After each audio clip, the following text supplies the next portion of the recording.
Dear students, in this video, we are going to discuss about the applications of Newton's third law of motion. The first application is walking.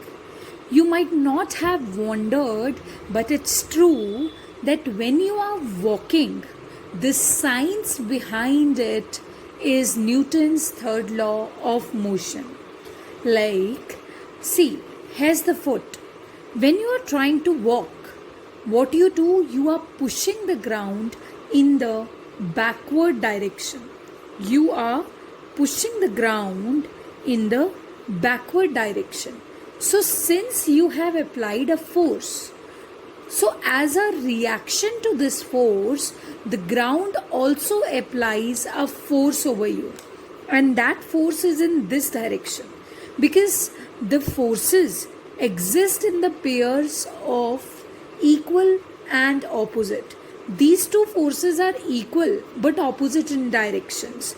But you know what is going to happen now? Because of Newton's third law, these two forces are existing. This is called action and this is called reaction. This is applied by the ground and this is applied by you. When you're walking, you are pushing the ground backward. Okay, so see, the force applied by you over the ground is equal to the force applied by ground over you. But again, the acceleration is not same. The force that you have applied to the ground, that force will produce less acceleration because of high mass of ground.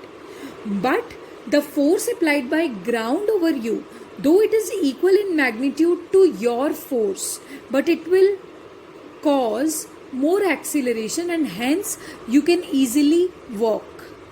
So yes, when you are walking, you are using Newton's third law of motion. Swimming. When you are swimming, you are actually cutting the water, you are pushing the water backward. So that means very quickly you are applying the force over the water to push it backwards. In turn, water applies a force over you in the forward direction so that you can easily swim across. So swimming is also the application of Newton's third law, where we see that the force applied by you over the water in the backward direction will help you to have a force from the water to move in the forward direction. Another example, suppose you have a big rifle over here.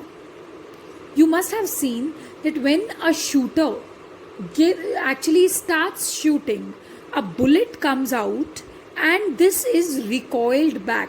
ये थोड़ा पीछे जाती है on the shoulder.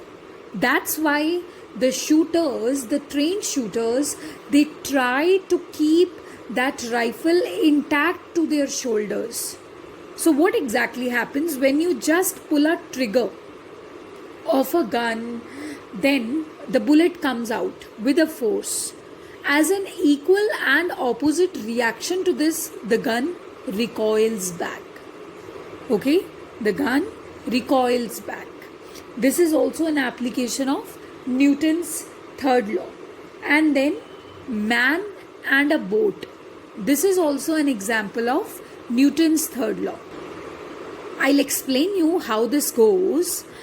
Suppose you are standing on a river bank and there is a boat. Okay, you're standing on a river bank and there is a boat over here. If you would jump to that boat, the boat will be pulled apart as a force of reaction. All of a sudden you jumped into it, you applied a force over the boat. So the boat will try to apply equal and opposite force to you. That's why it actually pushed away from the bank. Okay. Next is the hose pipe. Hose pipe is the one which is used by the firemen to extinguish the fire. A big pipe. So they try to keep that hose pipe HOSC, hose pipe.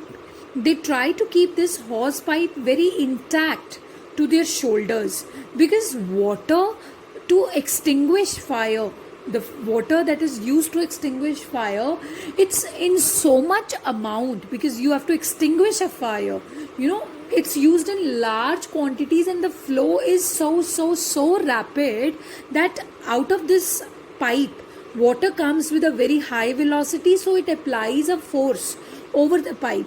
The pipe in turn tries to apply equal and opposite force, and that's why it is pulled back.